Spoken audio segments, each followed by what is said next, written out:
साथियों नमस्कार, मैं राहुल उपाध्याय आपका अपने यूट्यूब चैनल पर स्वागत करता हूं। तो दोस्तों, जिसका भी दिल्ली पुलिस का एग्ज़ाम है आने वाले दिनों में, तो जीके में जो क्वेश्चन पूछे जा रहे हैं उन टॉपिक से हम क्वेश्चन लेकर आए हैं। जैसे समितियों से एक क्वेश्चन पूछा जा रहा है ना, महत्वपूर्ण अनुच्छेद पूछे जा रहे हैं, और आपके एग्ज़ाम में संविधान संशोधन से भी क्वेश्चन पूछे जा रहे हैं। ठीक है, तो जिनका आने वाले दिनों में एग्ज़ाम है तो भाई इन टॉपिक को ज़रूर करके जाना। यहाँ से आपको प्रश्न देखने की पूरी पूरी चांस यहाँ पर रहेंगे। ठीक है, तो बिल्कुल जो मेन चीज़ है वो आपके सामने मैं लेकर आया हूँ, जो इम्पोर्टेंट है यहाँ पर। तो यहाँ बात कर लेते हैं दोस्तों, पहले संविधान सभा की प्रमुख समितियों की। समिति बोले तो कमेटी है ना, major committee of the constitutional assembly. तो यहाँ पर मसौदा कमेटी पूछा है। मसौदा कमेटी यानी कि इसे ड्राफ्टिंग कमेटी या प्रारूप समिति भी कहते हैं। इसके अध्यक्ष कौन है? तो डॉक्टर भीमराव अम्बेडकर। ठीक है, अन्य इसमें टोटल मेंबर 7 थे, और जिसमें कि एक मुख्य जो यानी कि अध्यक्ष थे वो डॉक्टर भीमराव अम्बेडकर थे। इनको ध्यान रखना है। संघ समिति के अध्यक्ष पूछे आपसे जवाहरलाल नेहरू। प्रांतीय संविधान समिति के अध्यक्ष पूछे आपसे सरदार वल्लभ भाई पटेल, और सलाहकार समिति के अध्यक्ष पूछे तो भी सरदार वल्लभ भाई पटेल। वित्त और कर्मचारी समिति के अध्यक्ष पूछे तो डॉक्टर राजेंद्र प्रसाद आपको बताना है। ठीक है, क्योंकि भाई एंड टाइम पे ऐसा तो है नहीं कि भाई पूरे ही आप रट जाओगे, तो यहाँ मैं मेन लेकर आया हूँ आपके सामने। ठीक है, तो किसी को हिंदी में दिक्कत है इधर इंग्लिश में आप देख लेंगे। नेक्स्ट की बात कर लेते हैं। यहाँ पर कुछ बैंकिंग सुधारों से संबंधित समितियाँ बनाई गई, जिनके अध्यक्ष बनाए गए, और ये समितियों के नाम पूछता है, और ये पूछेगा आपसे कि किससे संबंधित है ये। तो जो हल्टन यंग आयोग है, ये भारतीय रिजर्व बैंक यानी कि आरबीआई की स्थापना की सिफारिश की थी इसने 1926 में। बताइए मुझे, आरबीआई क्या है? रिजर्व बैंक ऑफ इंडिया, और इसकी स्थापना 1 अप्रैल 1935 में की गई। राष्ट्रीयकरण 1949 1949 में किया गया है आरबीआई। ठीक है, और कमेंट करके बताएंगे आरबीआई के वर्तमान में गवर्नर जनरल कौन है, ये आप बताएंगे मुझे। शिव रामन समिति, ये नाबार्ड, ये national agriculture board authority rural development की स्थापना है ना, इसकी फुल फॉर्म भी पूछी जाती है। 1982 में इसकी स्थापना हुई है। नाबार्ड एग्रीकल्चर के लिए यानी कि कृषि को बढ़ावा देने के लिए, कृषि का विकास करने के लिए ये संगठन बनाया गया है। तो शिवरामन समिति की सिफारिशों पर ये नाबार्ड बनाया गया है।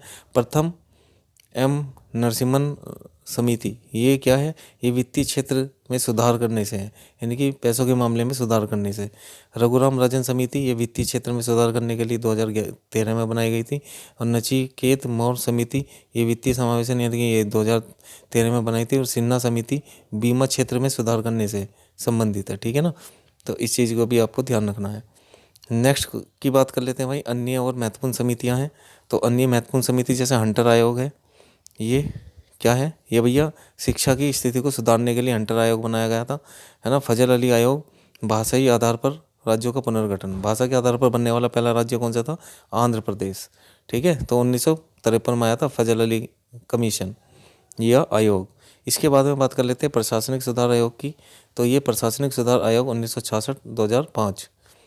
ठीक है, एक लोकपाल, लोकपाल भ्रष्टाचार विरोधी लोकपाल की स्थापना की गई थी। मेहता समिति, ये किससे संबंधित है? 1963 में बनाई गई थी, पंचायती राज संस्थाओं से संबंधित है ये। ठीक है, पंचायती राज से संबंधित कौन सी समिति है? तो वो है दोस्तों मेहता समिति। आगे बात कर लेते हैं बलवंत राय मेहता समिति, ये भी पंचायती राज से संबंधित है ना। इसने ये 1957 में बनाई गई लोकतांत्रिक विकेंद्रीकरण और त्रिस्तरीय पंचायती राज, यानी कि पंचायती राज को 2 स्तर से क्या कर दिया था, 3 स्तर पर लागू किया था बलवंत राय मेहता समिति। तो इसे पंचायती राज का पिता भी कहा जाता है, फादर ऑफ पंचायती राज। तो किसे कहते हैं? बलवंत राय मेहता को। ठीक है, इसके बाद में बात कर लेते हैं मंडल आयोग। ये 1979 में आया। सरकारी नौकरी और शैक्षणिक संस्थानों में ओबीसी के लिए आरक्षण की सिफारिश की थी इसने, मंडल आयोग ने। ध्यान रख लेना, ओबीसी की सिफारिश किसने की थी? 1979 में मंडल आयोग ने। इसके बाद दोस्तों महत्वपूर्ण अनुच्छेद की बात कर लेते हैं। महत्वपूर्ण अनुच्छेद आपके कौन से हो सकते हैं? जैसे मैं मौलिक अधिकार से लेकर आया हूँ, फंडामेंटल राइट से, तो फंडामेंटल राइट से भी आपसे अनुच्छेद पूछ सकता है। तो अनुच्छेद 14 से 18 तक ये क्या आते हैं? ये कानून के समक्ष समानता। 14 में क्या है? कानून के समक्ष समानता, यानी कि कानून सबके लिए बराबर है। ठीक है ना, तो इसमें एक एक्सेप्शन केस भी है। राज्यपाल और राष्ट्रपति जो है अगर अपने कार्यकाल में होंगे तो वे न्यायालय का सामना नहीं करेंगे अगर कोई क्राइम कर देते हैं तो। उसके बाद में दोस्तों क्या होगा? उसके बाद में इन पर कार्रवाई हो सकती है। जो आप देख रहे हैं 14 आपको बता दिया मैंने, है ना। तो ये 14 इंपॉर्टेंट है। यहाँ पर एक 16 लोक नियोजन में समानता, वो भी इंपॉर्टेंट है। 17 अस्पृश्यता का अंत। ऐसे तो बहुत सारे आर्टिकल हो जाएंगे, ठीक है, तो इसलिए मैंने दिखा रहा हूँ आपको। 19 है बोलने की स्वतंत्रता या प्रेस की स्वतंत्रता, 19 में ये है। 21 में क्या है, जीवन और व्यक्तिगत स्वतंत्रता का अधिकार, ठीक है ना, जीवन जीने का अधिकार है। प्राणमय देह की स्वतंत्रता, ऐसा भी पूछा जा सकता है। 21A, इसमें क्या है, 6 से 14 वर्ष की आयु के बच्चों को निःशुल्क यानी कि फ्री में शिक्षा देगी सरकार। इसको आपको ध्यान रखना है 21A को, ठीक है ना। ये संशोधन द्वारा जोड़ा गया है, आगे देखेंगे हम संशोधन। अब कर लेते हैं और अनुच्छेद 24 की बात, बहुत इंपॉर्टेंट है दोस्तों ये भी। बाल श्रम पर रोक, यानी कि 14 साल से कम उम्र के बच्चों के लिए, 6 से 14 वर्ष की आयु के बच्चे क्या करेंगे, कारखानों में काम नहीं करेंगे, ये आर्टिकल 24 कहता है हमारा। अनुच्छेद 25 से 28, इसमें क्या है भैया, धर्म की स्वतंत्रता। यदि 25 से लेकर 28 तक कोई भी आर्टिकल आ जाए तो धर्म से रिलेटेड है, वो ध्यान रख लेना, ठीक है। 25 में धर्म का अंतकरण, यानी कि किसी भी धर्म को अपना सकते हैं। 26 में धार्मिक कार्यों के लिए प्रबंध की स्वतंत्रता है। 27 में अगर कोई टैक्स, अगर कोई पैसा दिया जाता है उस पर टैक्स नहीं लगेगा, है ना। और 28 में है किसी भी शैक्षणिक संस्थाओं या भाग ना लेने की स्वतंत्रता है अपनी, ठीक है। बाकी आप जो है शॉर्ट तरीके से याद रखेंगे। राज्य के नीति निर्देशक तत्व, ये आपको ध्यान रखना है ना। तो ये इसमें ध्यान रखेंगे। 39 का ए, निःशुल्क विधिक सहायता का प्रावधान है, यानी कि यदि कोई केस होता है तो उसमें सरकार क्या करेगी, आपको फ्री में वकील देगी। तो निःशुल्क विधिक सहायता का प्रावधान 39 के ए में है। 40 में क्या है, ग्राम पंचायतों का गठन, यानी कि ग्राम पंचायत, ताकि ग्राम जो रूरल एरिया है उसका भी विकास हो सके, है ना। जो गांव देहात का एरिया है उसमें भी क्या हो सके भाई, विकास हो सके। अनुच्छेद 44, समान नागरिक संहिता, है ना। गोवा क्या है, गोवा एक समान नागरिक संहिता वाला राज्य है, इसको भी ध्यान रखेंगे आप। इसके बाद में दोस्तों बात कर लेते हैं यहाँ पर और संघ और राज्य के क्षेत्र में इसके बारे में अगले भाग की। तो अनुच्छेद 52, यहाँ पर भारत का एक राष्ट्रपति होगा, यह आर्टिकल 52 में लिखा हुआ है। और वर्तमान में कौन है भारत के राष्ट्रपति, द्रौपदी मुर्मू। 72 में क्या है, राष्ट्रपति किसी की फांसी की सजा को भी क्षमा कर सकता है, यानी कि माफ़ कर सकता है, इतनी पावर है राष्ट्रपति के पास। अनुच्छेद 74 में क्या है, ये एडवाइस ले सकता है मंत्रिपरिषद से, जो लोकसभा राज्यसभा है इनसे क्या कर सकता है, इनके सदस्यों से सलाह ले सकता है किसी नियम को लेकर। अनुच्छेद 120, ये क्या है, संसद में प्रयोग की जाने वाली भाषा, है ना, जो भी संसद में शब्दावली होती है उसके बारे में अनुच्छेद 120 कहता है। अब देख लेते हैं दोस्तों इमरजेंसी से संबंधित कुछ आर्टिकल हैं, जैसे 352, राष्ट्रीय आपातकाल की घोषणा हो सकती है, ठीक है ना। राष्ट्रीय आपातकाल की घोषणा, यहाँ पर राष्ट्रीय आपातकाल की घोषणा हो सकती है। देखिए आपातकाल से संबंधित ये 3 आर्टिकल हैं, 3 आर्टिकल हैं दोस्तों आपातकाल से संबंधित। एक तो 352 है, एक तो 356 है, और एक है 360। कौन सा है दोस्तों, 360। इसमें क्या है, इसमें है वित्त आपातकाल, वित्त आपात। देखिए जो आपातकाल है ये अपने देश में जो अपने संविधान में ऐड की गई हैं, ये किए गए हैं कहाँ से, जर्मनी से। जर्मनी से इसे जोड़ा गया है, जर्मनी के संविधान से। देखिए जब हमारा संविधान बना तो हमें जो चीज़ें आस पड़ोस की अच्छी लगी वो हमने अपने संविधान में ऐड कर ली, ठीक है दोस्तों। तो हमने जो आपातकाल को वो करा है इमरजेंसी, वो जोड़ी है जर्मनी के संविधान से। और इससे संबंधित हमारे संविधान में 3 आर्टिकल हैं, ध्यान रख लेना। एक तो 352 है, राष्ट्रीय आपातकाल, ठीक है। और अब तक 3 बार लग चुका है राष्ट्रीय आपातकाल। एक तो 1962 में, 1975 में, 1971 में, ठीक है ना। हाँ जी, ये 3 बार आपातकाल की घोषणा हो चुकी है। तो 352 में, और राष्ट्रीय आपातकाल की घोषणा कौन करता है, राष्ट्रपति करता है, ठीक है ना। ये राष्ट्रपति शासन 356 में है। राज्य में राष्ट्रपति शासन देखिए उत्तर प्रदेश में ही 9 बार लग चुका है ना। और सबसे पहले पैप्सू बिल में यानी कि पंजाब में लगा था। तो ये भी ध्यान रख लेना, जब किसी राज्य की स्थिति खराब हो जाती है तो राज्यपाल की सिफारिशों पर राष्ट्रपति शासन लगता है। फिर वहाँ पर किसकी चलेगी दोस्तों, राष्ट्रपति की चलती है। और यहाँ पे 360 आर्टिकल ये क्या है, ये वित्त आपातकाल है, यानी कि अगर धन से संबंधित कमी हो जाती है देश में तो ये वित्त आपातकाल लगेगा। लेकिन आज तक ये वित्त आपातकाल नहीं लगा है, आज तक नहीं लगा है अपने देश में।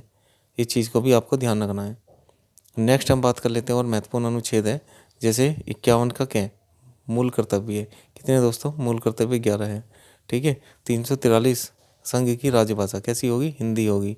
एक 351 में भी है, ठीक है। मूल कर्तव्य होगा कि हम क्या बोले? हिंदी बोले। तो 343 में क्या है? संघ की राजभाषा हिंदी है। और किस लिपि में लिखी गई है दोस्तों? ये देवनागरी लिपि में लिखी गई है। 370 में क्या है? जम्मू कश्मीर को पहले विशेष राज्य का दर्जा था, लेकिन अब इसको क्या कर दिया भाई? निरस्त कर दिया, ठीक है। अब जम्मू कश्मीर एक अलग बना दिया यूटी, और एक लद्दाख अलग बना दिया गया है। इस चीज़ को आपको ध्यान रखना है। अब कुछ हम संशोधन पढ़ लेते हैं दोस्तों, है ना। आर्टिकल नहीं तो पढ़ने को बहुत सारे आर्टिकल हैं, लेकिन आपको महत्वपूर्ण याद रखने हैं।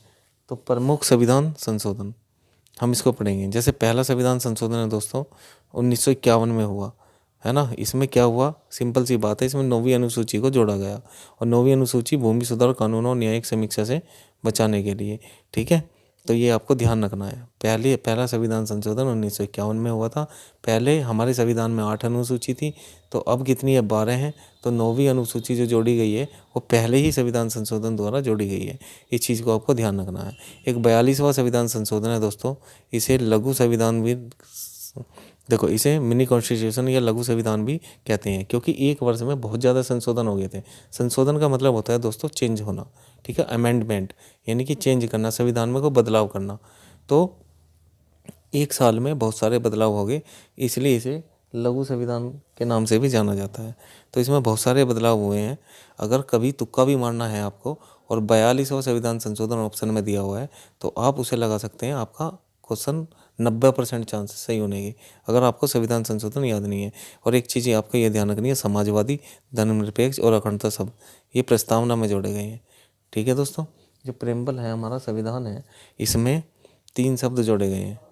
संविधान में प्रेम्बल है ना, जैसे कोई निबंध लिखते हैं तो प्रस्तावना होती है, इसी तरीके से प्रस्तावना में 3 शब्द जोड़े गए हैं, अखंडता, समाजवाद और धर्मनिरपेक्ष। यानी धर्मनिरपेक्ष का मतलब है दोस्तों कि जो हमारा संविधान है वो किसी धर्म को मानता नहीं। अखंडता का मतलब हम इसको टूटने नहीं देंगे। समाजवादी मतलब सबके लिए हम एक समान रहेंगे।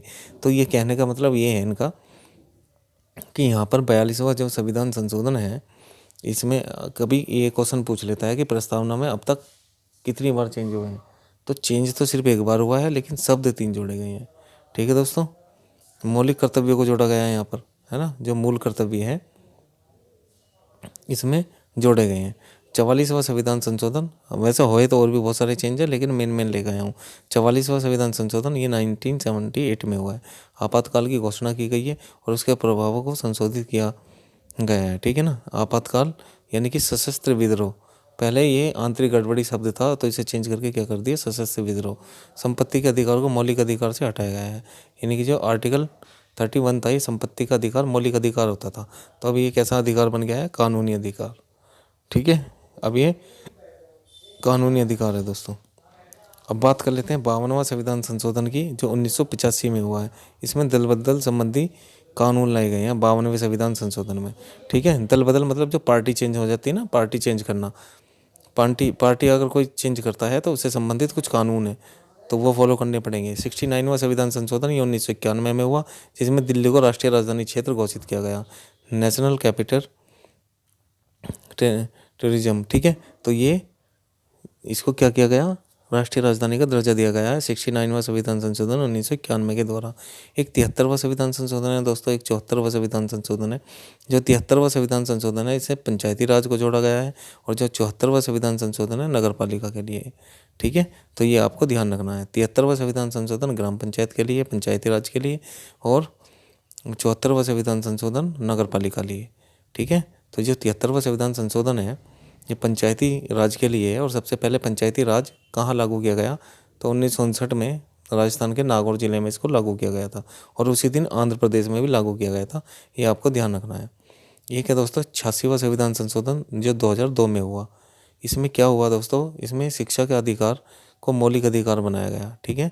कि भाई शिक्षा का जो अधिकार है, अब 6 से 14 वर्ष की आयु के बच्चे फ्री में शिक्षा लेंगे, ठीक है। ये मौलिक अधिकार बनाया गया। और 21 का जो क्या है ये इसमें जोड़ा गया है 86वां संविधान संशोधन में। और ये 11वां मूल कर्तव्य है, यानी कि माँ और बाप का कर्तव्य होगा कि बच्चों को वे स्कूल में भेजें। और 21 के क्या में ये है कि सरकार का कर्तव्य होगा कि बच्चों को वे फ्री शिक्षा दें, 6 से 14 वर्ष की आयु के बच्चों को। अब नेक्स्ट बात करते हैं दोस्तों 57वां संविधान संशोधन 2011 में ये हुआ है। सहकारी समितियों को संवैधानिक दर्जा दिया गया है इसमें, ठीक है ना। भाग 9 भी जोड़ा गया है। 9 भी। इसके बाद दोस्तों बात कर लेते हैं 100वां संविधान संशोधन 2015 में आया है, और भारत और बांग्लादेश के बीच जो भूमि समझौते हुए थे ये उससे संबंधित है दोस्तों। 100वां संविधान संशोधन 101वां ये जीएसटी से संबंधित है ना, जिसको बोलते हैं गुड्स एंड सर्विस टैक्स, और ये 2017 में इसको लागू किया गया। ठीक है, 1 जुलाई 2017। ठीक है, जीएसटी डे भी कब मनाते हैं? 1 जुलाई को। 106वां संविधान संशोधन 2023 में आया दोस्तों ये, और लोकसभा, राज्यसभा, विधानसभा और दिल्ली विधानसभा में महिलाओं को 1/3 सीट का क्या दिया गया है दोस्तों? आरक्षण का प्रावधान किया गया है कि महिलाओं के लिए भी 1/3 सीट आरक्षित होंगी। ठीक है, तो ये कुछ चीज़ें मैं आपके सामने लेकर आया, है ना। तो ये चीज़ बड़ी इम्पोर्टेंट है जो आपके एग्ज़ाम में पूछी जा सकती है दोस्तों। तो अगर ये वीडियो आपको अच्छी लगी है तो प्लीज़ लाइक करें, है ना, दोस्तों को शेयर करें, और जो हमारे चैनल पर नए साथी जुड़े हैं वो सब्सक्राइब कर लें, क्योंकि इस तरीके की वीडियो मैं लाता रहता हूँ जो आपके एग्ज़ाम के लिए काफ़ी अच्छी होगी। ठीक है, तो इनसे ये समझ लो, अगर इन चीज़ों से अभी 1-2 क्वेश्चन, अभी देखो मैंने इससे पहले पंचवर्षीय योजना की वीडियो बनाई है। ठीक है, तो उसे आप जाके देखना, उसमें कई टॉपिक मैंने ऐड किए हैं, जैसे निवृत्ति ऐड किए हैं, पंचवर्षीय योजना ऐड की हैं। ठीक है, कौन सी योजना में क्या क्या हुआ है सबके बारे में हमने डिस्कस किया है। तो अब जो आने वाले समय में जिसका भी एग्ज़ाम है तो ये वीडियो ज़रूर देख के जाएँ। ठीक है, अगर वीडियो अच्छी लगी है तो प्लीज़ लाइक करें और दोस्तों को शेयर करें। धन्यवाद, जय हिंद।